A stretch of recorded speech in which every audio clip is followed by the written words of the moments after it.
Test. Nice, good stuff. Hello everyone, my name's Mike. This is Vangelis. Our talk is obviously I Spy with My Little Eye. Can you hear us back there? All good? Fantastic. So, this is who we are. This is Mr. API Jesus over here. You can find all still online. Have a look at our blog. Usually drop O days there. Go to the next one. All right, we're generally going to look at cloud cameras today as opposed to CCTV cameras. So IP cameras that use back-end networks to send their feeds to the actual devices and to the users more than anything else. And no cameras were hard during this endeavor whatsoever. A lot of people had a problem with that. All right, so Vangelis is going to tell us how the actual cloud network works. We have gone to the cloud cameras, which they usually have a three-step process so that you can see it. You can see on the right side, on the left side, the camera app, and on the right side, the actual camera. The first step is the application actually asking of the cloud, where is the camera, and request the camera to get ready for sending video. Then the cloud is giving to the app the actual camera address. It reaches out to the camera and says, get ready for send the video and follow me to complete NAT traverse. And the PTP cloud connects with camera, and we have the actual connection between the application and the camera and traversing the NAT. So STUN, one of my favorite acronyms. Look at that. Session Traversal Utilities for NAT. Now, what it originally stood for was simple traversal of UDP over NAT.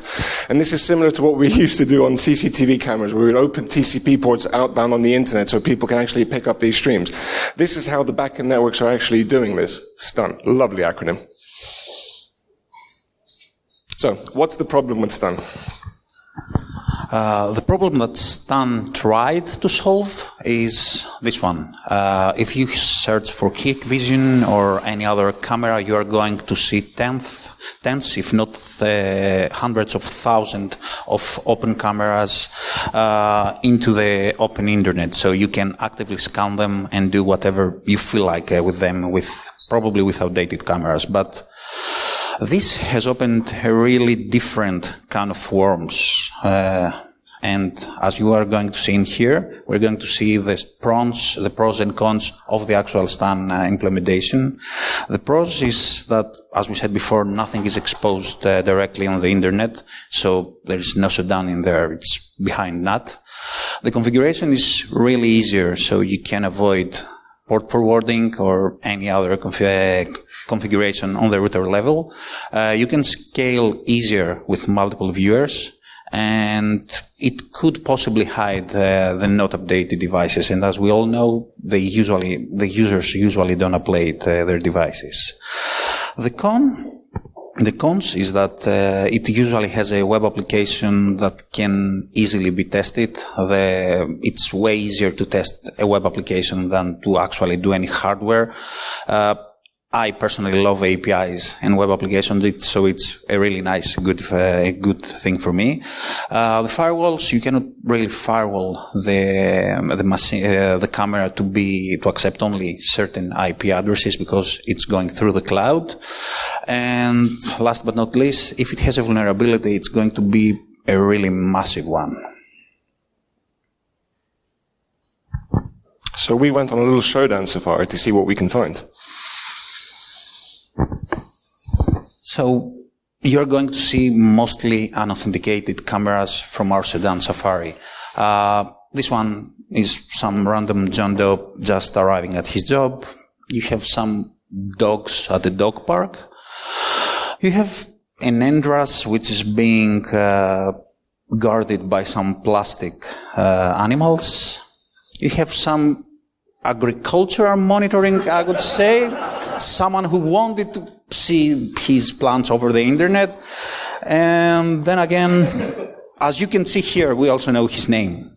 It's Ray, who decided to get naked in his bedroom. I think all of us are naked in our bedroom, but he really didn't know that he had a camera in there and that camera didn't require any password. So, long story short, don't be Ray, first of all. Don't point cameras at things you don't want to see. And this is our first cloud provider. This is Hikvision, and as you can see in here, Hikvision is a Chinese manufacturer and the world's largest supplier of video surveillance products, which is based in China. And its controlling shares are owned by the Chinese government. So, yeah, who wants to be on DEFCON China? Either way. Everything that you're going to see on this talk is already published on the hashtag Hikvision. There are a couple of blog posts that explains most of the things. And this is the actual cloud service that Hikvision is doing. It's called HikConnect. It was an implementation that replaced its previously dynamic domain name service. Long story short, in order to do that, you go to your camera or your DVR, you enter it, you say connect to the HikConnect service, you create an account, and then you log in here on hikconnect.com or on your HikConnect camera with your username and password, and you just view your devices. So we took our usual web reconnaissance procedure. We configured the application to use a proxy. We looked at the request. We looked on our JavaScript source code for any strange endpoints. And last, we looked for cookies.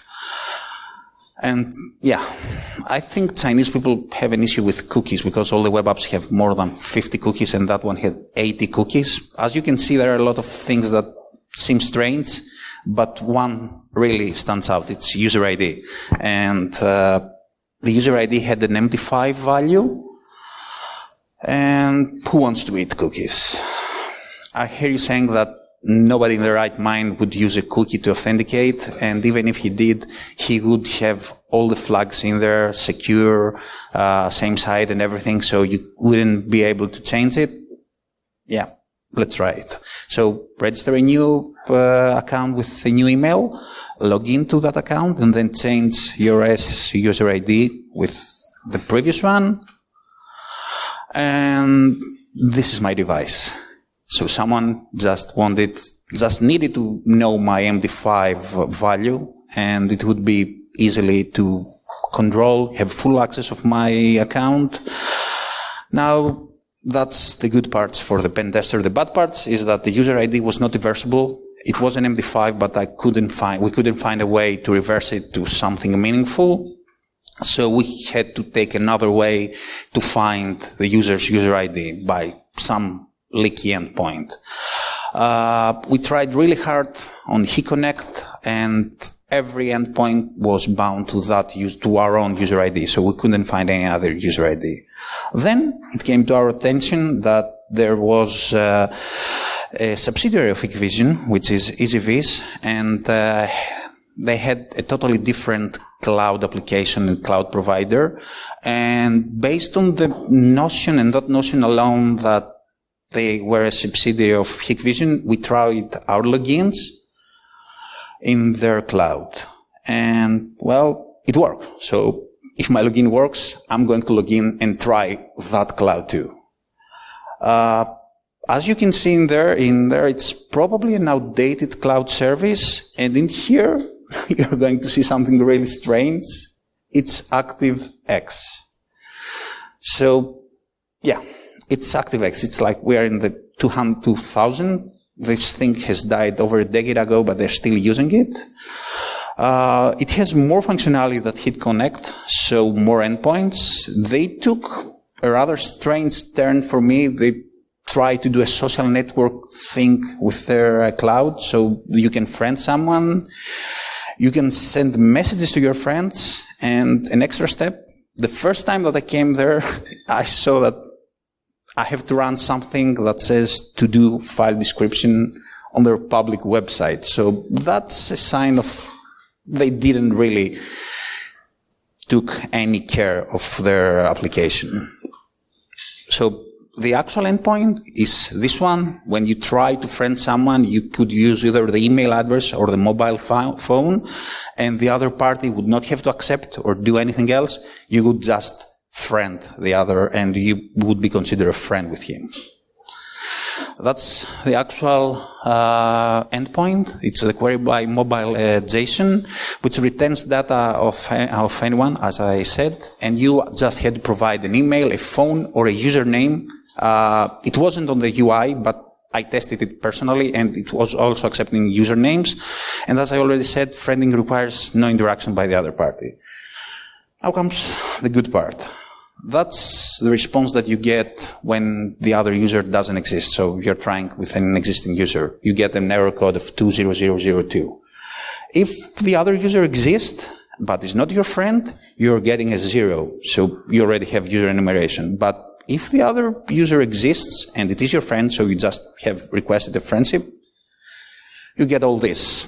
And I guess you all see that there is an MD5 in there, right? So it's the MD5 that we were looking for. And yeah, victory. We just need a username, an email, or a mobile phone, and we could view other people's devices. So how we could exploit that? First of all, we could use any user's devices as long as we had the one of those three things, the email or anything else. We could change the email, reset the password, and take over the device. This cannot be reversed, and you cannot unbind the device even if someone factory resets it. You have to go to Hikvision and request to unbind it, and Hikvision is really not responsive in these kind of things. We could enumerate the users and get any personal identifiable information, and Hikvision states that they have more than 40 million users on the platform, so this would be a really big leak. And we could enumerate the admin users and take platform admin and do anything we want. We didn't do that because that would be a breach of the CMA, but you could find the admin users MD5 laying around somewhere. I don't know. The disclosure, Hikvision was pretty good in that department. We actually disclosed on 21st of April, and they fixed it in 2 days, so they were really good in that, and I got a bug bounty of a tea kettle, so that's an innovative gift, I guess. Yeah, so the next. All right, picking up from there. About a year ago, we were approached by the BBC. One of their employees had a camera, and they started getting notifications on their phone that they were getting motion in their house. Knowing that there was no one home, they opened the stream to see what was going on. And they were picking up someone else's house, someone else's child in their room, just sat there. So they approached us and said, can you have a look at this and see what's going on? We think there's something amiss here. So we said, sure, why not? So we started digging into the actual provider, the manufacturers of those cameras. In this case, it was a company called Swan. If I'm not mistaken, an Australian company. They do various devices, mostly IP cameras.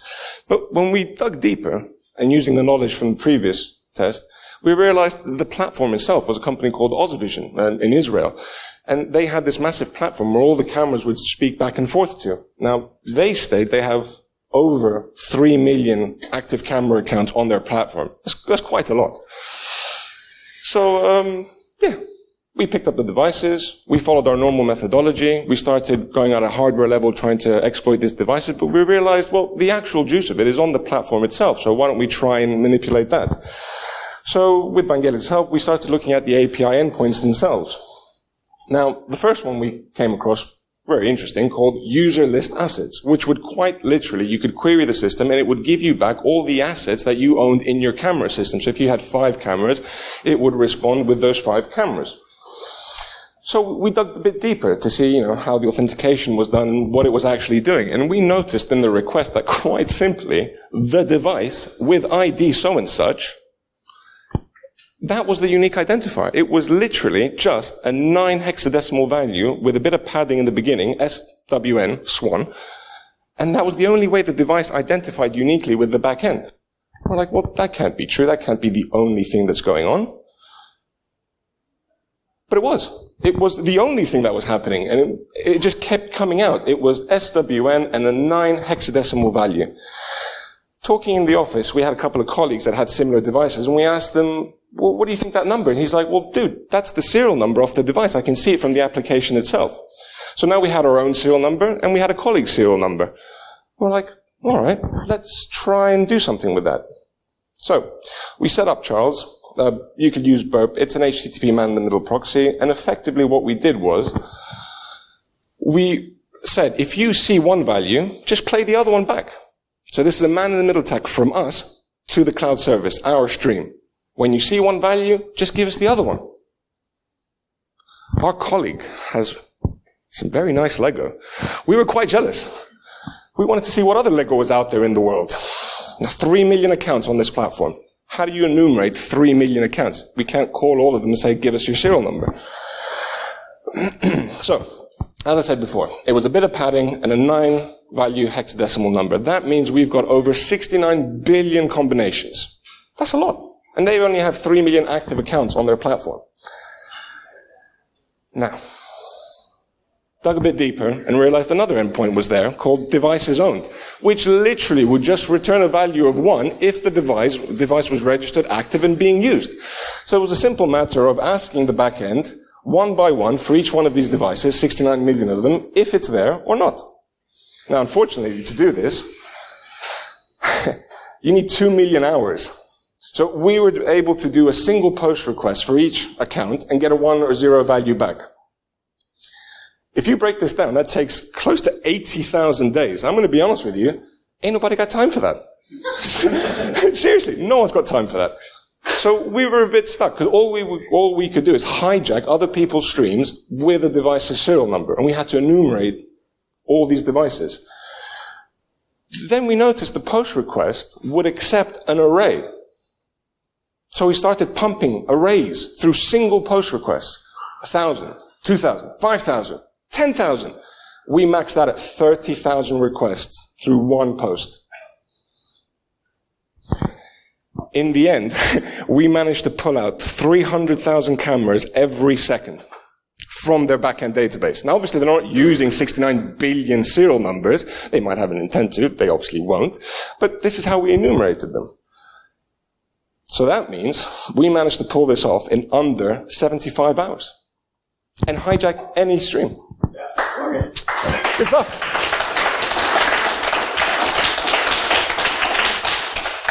So, with the help of the BBC, we actually approached them and said, these are our findings, this is what we can do, we can hijack any one of your streams any time of day. They're like, all right, give us the information, we'll have a look. They said they fixed it, so we tested it. They didn't. So we told them again. They said, hang on, we'll fix it this time. 6 days later. To be fair, they genuinely fixed it in 6 days, which is not a bad turnaround, really. And everything is right in the world now. Now, Vangelis? We have some suggestions, because we understand that you want to have cameras on your house monitoring your stuff. So whatever you have on any IoT device, segregate it with the regular network via VLANs.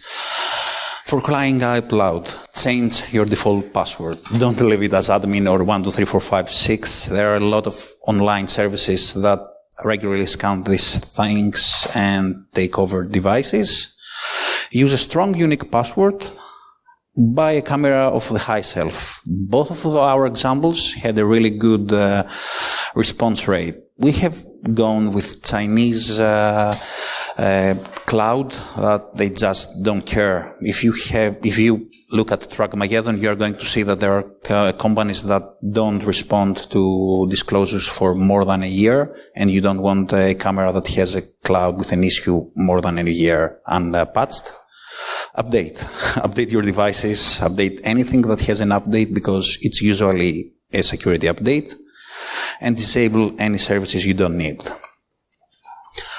And for the love of whatever is holy, don't berate, don't point at things you really don't want to see on the internet. For the vendors, have an easily found security contact. Respond to that contact. More often than not, we find a security contact and the contact just doesn't respond to our issues. Don't threaten people with legal actions. It rarely ends well for anyone. And pen test your environments regularly.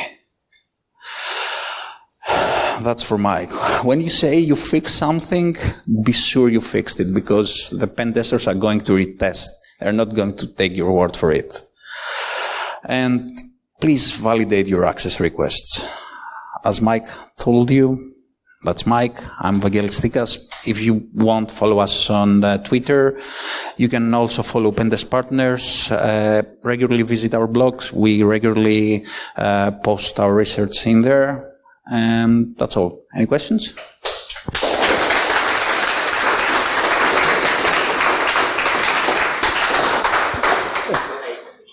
you comment on the legality of a shutdown safari?